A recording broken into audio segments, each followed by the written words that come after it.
ಇವತ್ತು ಗೊಜ್ಜವಲಕ್ಕಿ ಹೇಗೆ ಮಾಡೋದು ಅಂತ ತೋರಿಸ್ತಾ ಇದ್ದೀನಿ. ಇದನ್ನು ತಿಂಡಿಗೆ, ಸ್ನ್ಯಾಕ್ಸ್ ಟೈಮಲ್ಲಿ ಮತ್ತು ಊಟದ ಟೈಮಿಗೂ ಕೂಡ ಮಾಡ್ಕೋಬೋದು. ತುಂಬ ಚೆನ್ನಾಗಿರುತ್ತೆ. ತುಂಬ ಈಸಿಯಾಗಿ ಫಟಾಫಟ್ ಅಂತ ಟೇಸ್ಟಿಯಾಗಿ ಮಾಡ್ಕೋಬೋದು. ಗೊಜ್ಜವಲಕ್ಕಿನ ರೆಸಿಪಿನ ಹೇಗೆ ಮಾಡೋದು ಅಂತ ತೋರಿಸ್ತಾ ಇದ್ದೀನಿ, ನೋಡೋಣ ಬನ್ನಿ. ನಾನಿಲ್ಲಿ ಅರ್ಧ ಕೆಜಿಯಷ್ಟು ಗಟ್ಟಿ ಅವಲಕ್ಕಿ ತೊಗೊಂಡಿದ್ದೀನಿ. ಇದನ್ನು ಮಿಕ್ಸಿ ಜಾರ್ಗೆ ಹಾಕ್ಕೊಂಡು ತರಿಯಾಗಿ ರುಬ್ಕೋಬೇಕು. ಅಂದರೆ ರವೆ ಇರುತ್ತಲ್ವ, ರವೆ ಟೈಪಲ್ಲಿ ರುಬ್ಕೋಬೇಕು. ಜಾಸ್ತಿ ದಪ್ಪಗೂ ರುಬ್ಕೋಬಾರ್ದು, ಪೂರ್ತಿ ಸಣ್ಣಕ್ಕೂ ರುಬ್ಕೋಬಾರ್ದು. ನಿಮ್ಮದು ರುಬ್ಬುವಾಗ ಏನಾದರೂ ಪೂರ್ತಿ ಸಣ್ಣ ಆಯಿತು ಅಂದರೆ ಒಂದ್ಸಲ ಅದನ್ನು ಜರಡಿ ಮಾಡ್ಕೊಳ್ಳಿ.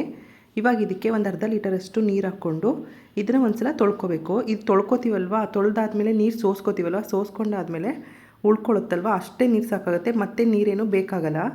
ನೋಡಿ, ಈ ಥರ ನೀರೆಲ್ಲ ಸೋಸ್ಕೊಂಡಾದ್ಮೇಲೆ ಇದನ್ನು ಒಂದು ಜಾಲರಿಗೆ ಹಾಕ್ಕೊಂಡು ಈ ಥರ ಸ್ಪ್ರೆಡ್ ಮಾಡಿ ಹೀಗೆ ಬಿಡಬೇಕು. ಇದಕ್ಕೆ ಮತ್ತೆ ನೀರು ಎಲ್ಲ ಏನು ಬೇಕಾಗಲ್ಲ. ಒಂದು ನಿಂಬೆಹಣ್ಣಷ್ಟಪ್ಪ ಹುಣಸೆಹಣ್ಣ ನೆನೆಸಿಟ್ಕೊಂಡಿದ್ದೆ. ಇದನ್ನು ನೀಟಾಗಿ ಈ ಥರ ಕಲಿಸ್ಕೊಂಡು ಇದನ್ನು ಸೋಸ್ಕೋಬೇಕು. ಈ ಥರ ವೇಸ್ಟ್ ಇರುತ್ತಲ್ವ, ಅದನ್ನೆಲ್ಲ ನೀಟಾಗಿ ಸೋಸ್ಕೊಂಡು ಇಟ್ಕೋಬೇಕು. ಇವಾಗ ಇಲ್ಲಿ ಒಂದು ಪ್ಯಾನ್ಗೆ 2 ಸ್ಪೂನಷ್ಟು ಕಪ್ಪು ಎಳ್ಳು ಹಾಕ್ಕೊಂಡು ಇದನ್ನು ನೀಟಾಗಿ ಹುರ್ಕೋಬೇಕು. ನೋಡಿ, ಈ ಥರ ಪಟ ಅನ್ನಬೇಕು, ಅಲ್ಲಿವರೆಗೂ ಇದನ್ನು ಹುರ್ಕೊಂಡು ಇವಾಗ ಇದನ್ನು ಒಂದು ಪ್ಲೇಟ್ಗೆ ಎತ್ತಿಟ್ಕೊತಿದ್ದೀನಿ. ಇವಾಗ ಅದೇ ಪ್ಯಾನ್ಗೆ ಒಂದು 3 ಸ್ಪೂನಷ್ಟು ಎಣ್ಣೆ ಹಾಕ್ಕೊಂಡಿದ್ದೀನಿ. ಎಣ್ಣೆ ಬಿಸಿ ಆದಮೇಲೆ ಇದಕ್ಕೆ ಸ್ವಲ್ಪ ಅರಿಶಿನ ಪುಡಿ ಹಾಕ್ಕೊಂಡು ಇವಾಗ ಇದಕ್ಕೆ ಹುಣಸೆ ರಸ ಹಾಕ್ಕೊಂಡು ಇದು ಒಂದು ಕುದಿ ಬರೋವರೆಗೂ ಕುದಿಸ್ಕೋಬೇಕು. ಇದು ಸ್ವಲ್ಪ ಕುದಿ ಬಂದಮೇಲೆ ಇದಕ್ಕೆ ಅರ್ಧ ಸ್ಪೂನು ಬೆಲ್ಲದ ಪೌಡರ್ ಹಾಕ್ಕೊಂಡು ಒಂದ್ಸಲ ನೀಟಾಗಿ ಮಿಕ್ಸ್ ಮಾಡಿಕೊಂಡು 1-2 ಕುದಿ ಕುದಿಸ್ಕೋಬೇಕು. ಇವಾಗ ಇದಕ್ಕೆ 2 ಸ್ಪೂನು ಪುಳಿಯೋಗರೆ ಪೌಡರ್ ಹಾಕ್ಕೊಂಡಿದ್ದೀನಿ. ಇದನ್ನೊಂದ್ಸಲ ನೀಟಾಗಿ ಮಿಕ್ಸ್ ಮಾಡ್ಕೊಳ್ಳಿ. ಮಿಕ್ಸ್ ಮಾಡ್ಕೊಂಡಾದಮೇಲೆ ಇದಕ್ಕೆ ಖಾರ ಎಷ್ಟು ಬೇಕಾಗುತ್ತೆ ನೋಡಿಕೊಂಡು ಅಷ್ಟು ಖಾರದ ಪುಡಿ ಹಾಕ್ಕೊಂಡಿದ್ದೀನಿ.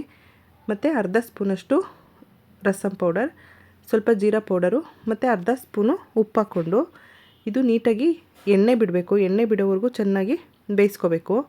ನೋಡಿ, ಈ ಥರ ಸುತ್ತ ಎಣ್ಣೆ ಬಿಡಬೇಕು ಮತ್ತು ಸ್ವಲ್ಪ ಗಟ್ಟಿಯಾಗಬೇಕು. ಅಲ್ಲಿವರೆಗೂ ನೀಟಾಗಿ ಈ ಥರ ಬೇಯಿಸ್ಕೋಬೇಕು. ಈ ಥರ ನೀಟಾಗಿ ಎಲ್ಲ ಎಣ್ಣೆ ಬಿಟ್ಟ ಮೇಲೆ ಇದಕ್ಕೆ ನೆನೆಸಿಟ್ಕೊಂಡಿರೋ ಅವಲಕ್ಕಿ ಹಾಕ್ಕೋಬೇಕು. ಅವಲಕ್ಕಿ ಹಾಕ್ಕೊಂಡು ಇದನ್ನು ಚೆನ್ನಾಗಿ ಮಿಕ್ಸ್ ಮಾಡ್ಕೋಬೇಕು. ನಾವು ಪುಳಿಯೋಗರೆ ಎಲ್ಲ ತಿಂತೀವಲ್ವ, ಆ ಥರ ಇರುತ್ತೆ. ಇದು ಪುಳಿಯೋಗರೆ ಟೇಸ್ಟೇ ಇರುತ್ತೆ. ನೋಡಿ, ಈ ಥರ ನೀಟಾಗಿ ಮಿಕ್ಸ್ ಮಾಡ್ಕೋಬೇಕು. ಇವಾಗ ಇಲ್ಲಿ ಒಗ್ಗರಣೆಗೆ 3 ಸ್ಪೂನಷ್ಟು ಎಣ್ಣೆ ಹಾಕ್ಕೊಂಡು ಒಂದು 4-5 ಸ್ಪೂನಷ್ಟು ಕಡಲೆಬೀಜ ಹಾಕ್ಕೊಂಡಿದ್ದೀನಿ. ಇವಾಗ ಇದನ್ನು ಅರ್ಧದಷ್ಟು ನೀಟಾಗಿ ಫ್ರೈ ಮಾಡ್ಕೋಬೇಕು. ಕಡಲೆಬೀಜ ಜೊತೆಗೇ ಕಡಲೆಬೇಳೆ ಮತ್ತು ಉದ್ದಿನಬೇಳೆ ಹಾಕ್ಕೊಂಡ್ರೆ ಅದು ಸೀದೋಗುತ್ತೆ. ಅದಕ್ಕೇ ಫಸ್ಟು ಕಡಲೆಬೀಜ ಫ್ರೈ ಮಾಡಿಕೊಂಡು ನೋಡಿ, ಈ ಥರ ಸ್ವಲ್ಪ ಕಲರ್ ಚೇಂಜ್ ಆದಮೇಲೆ ಇದಕ್ಕೆ 1-2 ಸ್ಪೂನಷ್ಟು ಕಡಲೆಬೇಳೆ ಮತ್ತು 1 ಸ್ಪೂನಷ್ಟು ಉದ್ದಿನಬೇಳೆ ಹಾಕ್ಕೊಂಡು ಸ್ವಲ್ಪ ಗೋಲ್ಡನ್ ಬ್ರೌನ್ ಕಲರ್ ಬಂದು ಕ್ರಿಸ್ಪಿ ಆಗಬೇಕು. ಅಲ್ಲಿವರೆಗೂ ಈ ಥರ ನೀಟಾಗಿ ಫ್ರೈ ಮಾಡ್ಕೊಳ್ಳಿ. ನೋಡಿ, ಈ ಥರ ಕಲರ್ ಚೇಂಜ್ ಆದಮೇಲೆ ಇದಕ್ಕೆ ಒಂದು 4 ಒಣಮೆಣಸಿನ್ಕಾಯಿ ಮತ್ತು ಸ್ವಲ್ಪ ಕರಿಬೇವಿನ ಸೊಪ್ಪು ಹಾಕ್ಕೊಂಡು ಇದನ್ನು ಕ್ರಿಸ್ಪಿ ಆಗೋವರೆಗೂ ನೀಟಾಗಿ ಫ್ರೈ ಮಾಡ್ಕೋಬೇಕು. ನೋಡಿ, ಈ ಥರ ನೀಟಾಗಿ ಫ್ರೈ ಮಾಡ್ಕೋಬೇಕು. ಇದು ಪ್ರಸಾದ ಮಾಡ್ತಾರಲ್ವ, ಪ್ರಸಾದಕ್ಕೂ ಕೂಡ ಮಾಡ್ತಾರೆ. ತುಂಬ ಟೇಸ್ಟಿಯಾಗಿ ತುಂಬ ಚೆನ್ನಾಗಿರುತ್ತೆ. ಒಂದ್ಸಲ ಟ್ರೈ ಮಾಡಿ ನೋಡಿ. ಇದನ್ನ ಇವಾಗ ಅವಲಕ್ಕಿಗೆ ಹಾಕ್ಕೊಂಡು ಅದಕ್ಕೆ ಹುರ್ಕೊಂಡಿಟ್ಕೊಂಡಿದ್ವಲ್ವ ಪುಟ್ಟಳ್ಳು ಮತ್ತು ಒಂದು 3 ಸ್ಪೂನಷ್ಟು ಕೊಬ್ಬರಿ ತುರಿ ಹಾಕ್ಕೋತಿದ್ದೀನಿ. ನಿಮಗೆ ಇನ್ನೂ ಸ್ವಲ್ಪ ಕೊಬ್ಬರಿ ತುರಿ ಬೇಕಂದರೆ ಇನ್ನೂ ಸ್ವಲ್ಪ ಹಾಕ್ಕೊಂಡ್ರೂ ಚೆನ್ನಾಗಿರುತ್ತೆ. ಇವಾಗ ಅರ್ಧ ಸ್ಪೂನು ಉಪ್ಪು ಹಾಕ್ಕೊಂಡು ಇದನ್ನು ನೀಟಾಗಿ ಮೀಡಿಯಮ್ ಫ್ಲೇಮಲ್ಲಿ ಇಟ್ಕೊಂಡು ಮಿಕ್ಸ್ ಮಾಡ್ಕೋಬೇಕು.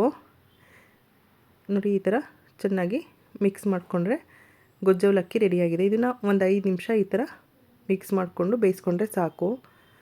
ನೋಡಿ, ಈ ಥರ ಚೆನ್ನಾಗಿ ಮಿಕ್ಸ್ ಮಾಡಿಕೊಂಡ್ರೆ ಇವಾಗ ಗೊಜ್ಜವಲಕ್ಕಿ ಆಗಿದೆ. ತುಂಬ ಚೆನ್ನಾಗಿರುತ್ತೆ. ನೀವು ಒಂದ್ಸಲ ಟ್ರೈ ಮಾಡಿ ನೋಡಿ, ನಿಮಗೂ ಇಷ್ಟ ಆಗುತ್ತೆ. ಪದೇ ಅವಲಕ್ಕಿ ಉಪ್ಪಿಟ್ಟು ಆ ಥರ ಎಲ್ಲ ತಿನ್ನೋಕ್ಕಿಂತ ಈ ಥರನೂ ಮಾಡಿಕೊಂಡ್ರೆ ತುಂಬ ಚೆನ್ನಾಗಿರುತ್ತೆ. ಟೇಸ್ಟು ಎಲ್ರಿಗೂ ಇಷ್ಟ ಆಗುತ್ತೆ. ನಿಮಗೂ ಈ ವಿಡಿಯೋ ಇಷ್ಟ ಆಯಿತು ಅಂದರೆ ಪ್ಲೀಸ್ ನಮ್ಮ ಚಾನಲ್ನ ಲೈಕ್ ಮಾಡಿ ಮತ್ತು ಸಬ್ಸ್ಕ್ರೈಬ್ ಮಾಡಿ. Thank you.